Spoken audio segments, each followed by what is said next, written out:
достар, барлықтарыңа қайырлы күн. Егер сендер де тамақ жеп жатқан болсаңдар, барлықтарыңа ас болсын. Мен вообще пищене қол ашпаймын, содан кейін всегда пища аламын.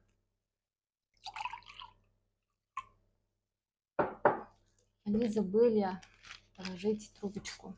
Ну ладно.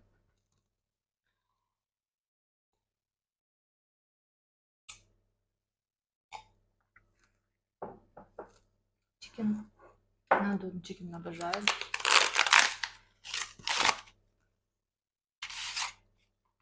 Ролл Цезарь.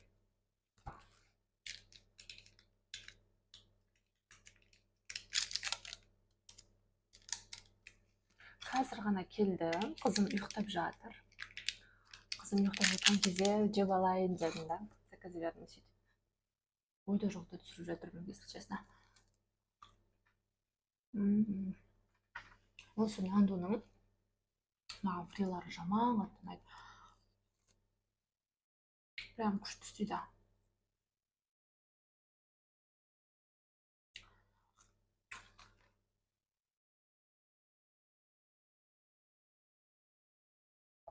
Сушилары вообще күшті.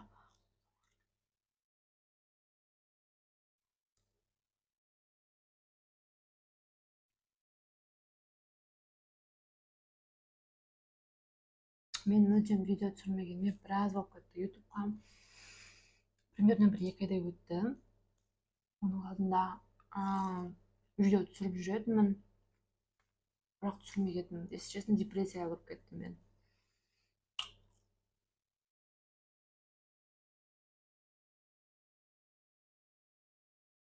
Енді шаймен шығып жатырмыз.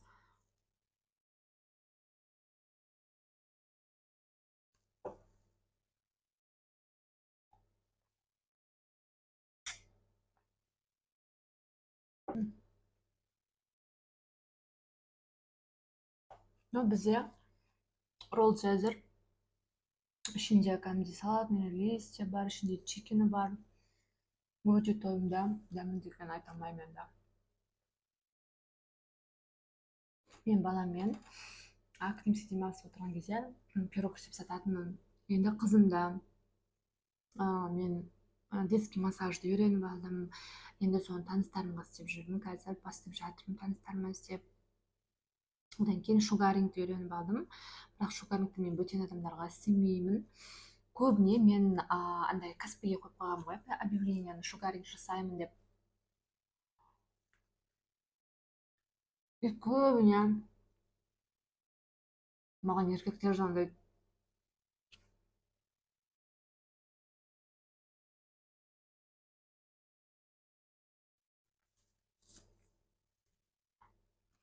Үйге келіп істеп бересіз ба деп ше. Мен, конечно, ондайға қарсымын. Бөтен еркектерге тіпті қолтығына болсын даже мен істеуге қарсымын, если честно.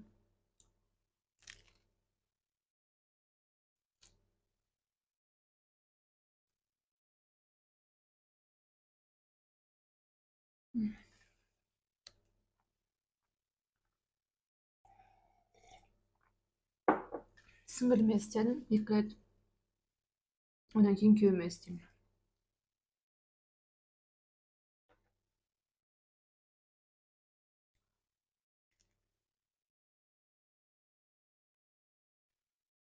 Массажды да мен басында тегін істедім. Өзім қызыма істедім, результат шықты. Құдайға шүкір. Одан кейін подругам баласына істедім, оған да результат шықты. Енді мен ақылы түрде істейін деп жатырмын. Құдай қаласа соған кірісіп жатырмын. Әйтпесе мен бір нәрсе істемесем, мен депрессияға кіріп кетемін жаман қатты.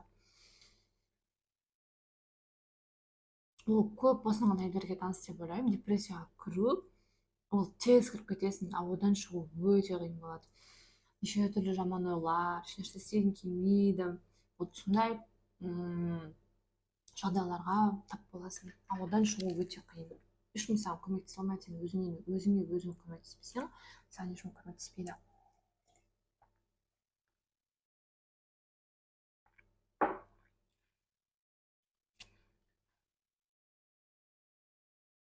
сол үшін прям күшті ақша таппасам да маған главный үйде отырып істейтін жұмысым болса болды маған ше. Хотя бы 500 теңгегесін күніне 1000 теңгегесін 10 мыңда 5 мыңда таппасам да главный өзім істейтін тірлігім болса алданатын бір нәрсе болу керек та маған.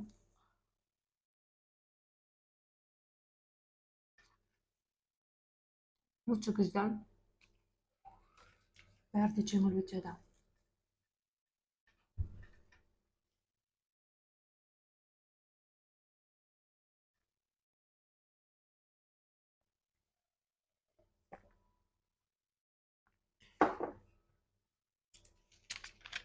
Мен мүлдем газировка ішпеймін. Ішемін, но былай көп емес. Іздемеймін. Ну, былай болады ішіп тұруға. Но ішпегеніме уже біраз болды. Мен даже баламадан бермеймін ондайда. Кейде ішкім келіп тұратын кездер болады, вот сондай кезде ғана ішемін.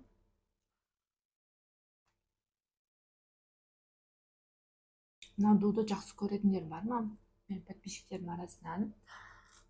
Егер сіздер де нандуды жақсы көрсеңіздер, комментарийге именно қандай тамағы ұнайды, мүмкін сіздерге бургер ұнайтын шығар, мүмкін суши ұнайтын шығар, мүмкін пицца ұнайтын шығар.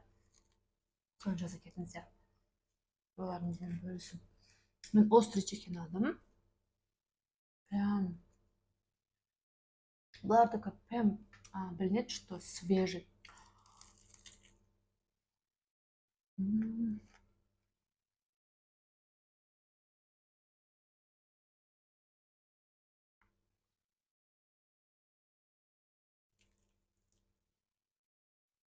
Басқа еш жерде мен бұндай тәтті чикен жеп көрмегенмін, если честно.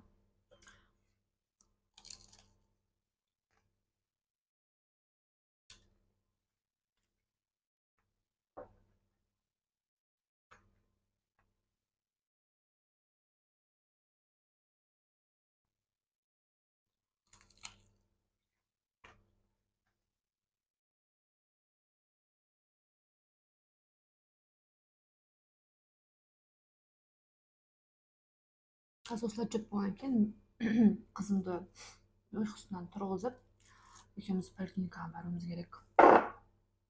Әйтпесе тамағы кәдімгідей қызарып, тамағы ауырып жүр, біраз күн болды.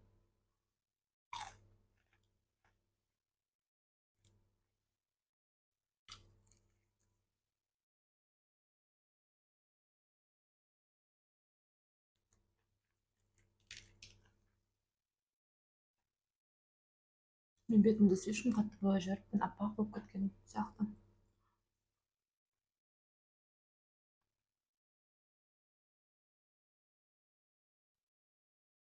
Мен жеп жатқаным сіздерге естіліп тұр деген үміттемін.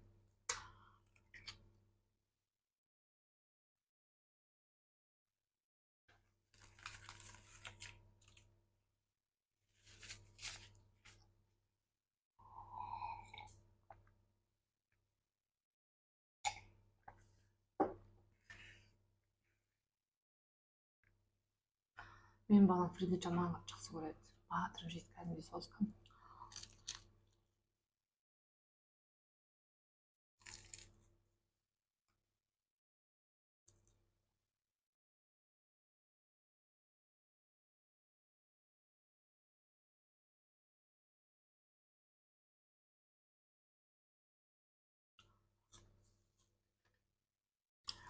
Сіздердің де сезім бола ма? Особенно емізулі аналарда. Мысалға, үйдің тамағын жейсің, но тоймайтын сияқты сезім болады. Тамақ вроде тойып тұрсың да, но все равно бір нәрсе жегің келіп тұрады, бір нәрсе қалап тұрасың. Вот. Мен ойлаймын, екі қабат әйелдерде емізулі аналарда сондай чувство болады. Менде біраз күннен бері қарным ашып жүрді, но үйде тамақ жеп жүремін да, но сонда да бір нәрсе жетіспейді, тоймайтын сияқты болады. Содан кейін осылай заказ беріп, заодно мукбанг түсіріп алайын деген ой болды.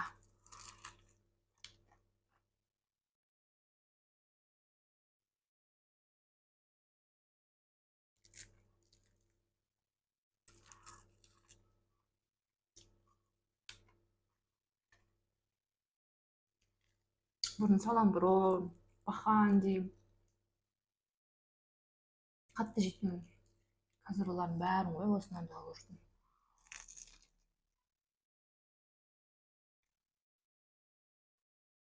Фастфуд жейтін болсаңыздар, тек қана ойсақтан алыңыздар деп кеңес беремін сіздерге де.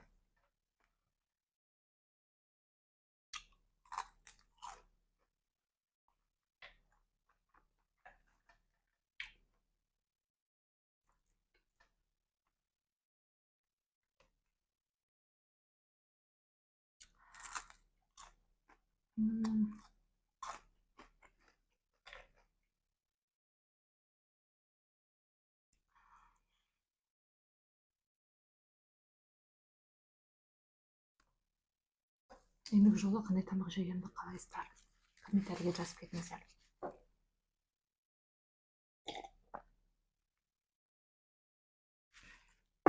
Негізі көп естимін.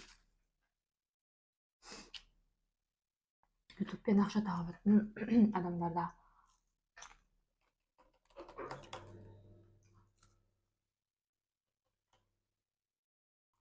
Бірақ ол үшін сен видеоны кем дегенде бір аптада 3 рет салу керексің. Мен уже 2 ай болды салмағаныма.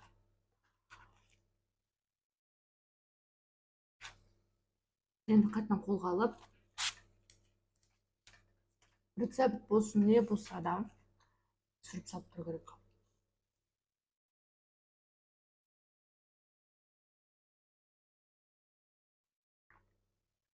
Негізі айтады ғой, ең қиын күрес дейді, адам өзімен күрескені, өзінің нәпсісін жеңгені,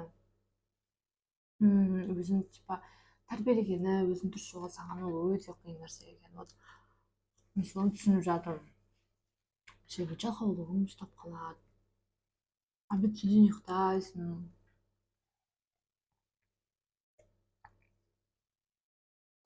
Үйде еш нәрсе істегің келмейді.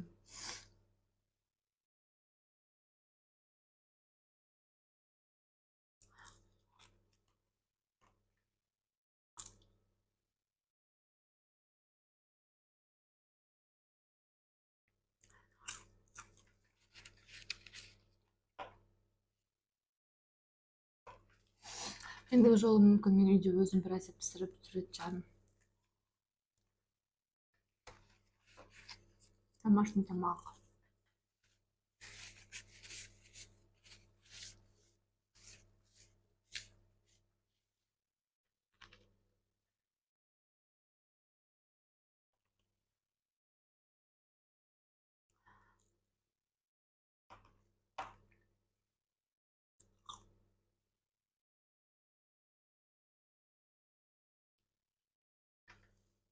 Егер досым дұрыс түсінбесе, ренжімеңіздер маған.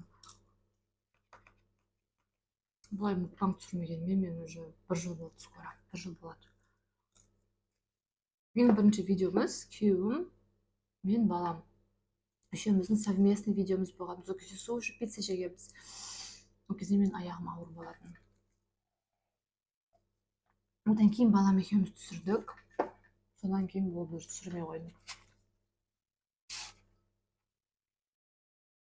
Потому что сабақпен миым ашып жүретін.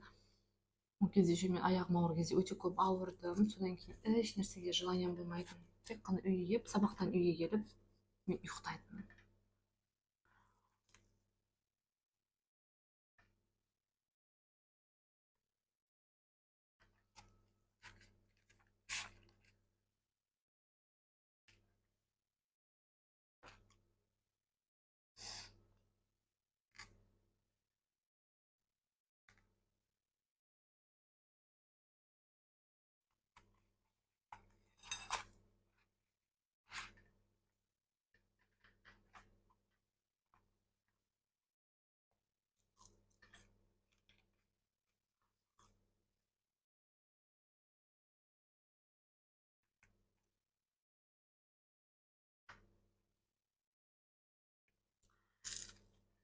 Балам ұйықтаса рахат, демалсын.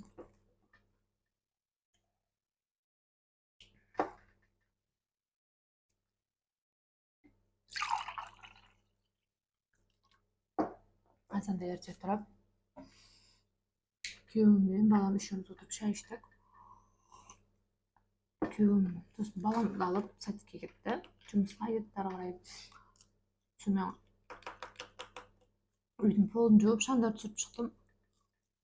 Киімдерді жудым. Қазір сағат 2 болып жатыр.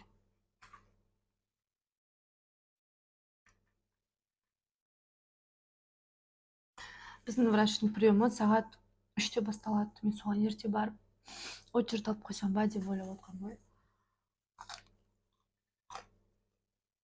Одан кейін барып, күйеуім жұмысына барып, ары қарай балам садиктен алып кетемін.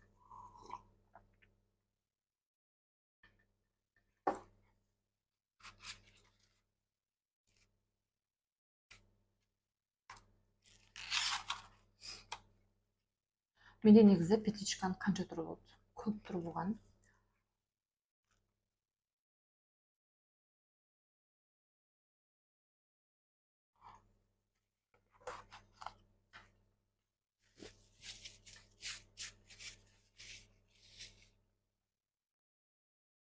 Мен бұл петличканы негізінде стоматологияда ұсынма болып жұмыс істеп жүрген кезде алғанмын. Осы петличканы ағайларға кигізіп қойып,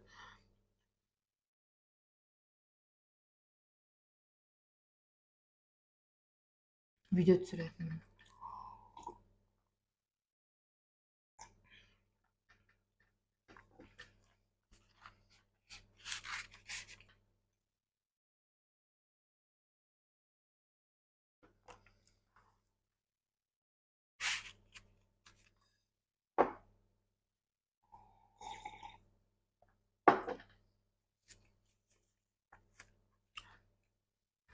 Достар, мен видеоны түсіріп жатқан уже 20 минут болып қапты. Видеомды аяқтайын. Мен болғандарыңызға рахмет. Егер осы видеоны соңына дейін қараған болсаңыздар, сіздерге алғысымды білдіремін. Менімен бірге болыңыздар. Құдай қаласа көптеген контенттер болады, көптеген видеолар болады. Келесі видеода қандай тамақ жегенімді қалайсыздар, соны видеоға жазып кетіңіздер комментарийге. Және де подписаться батырмасын босатуды ұмытып кетпеңіздер. Сау болыңыздар.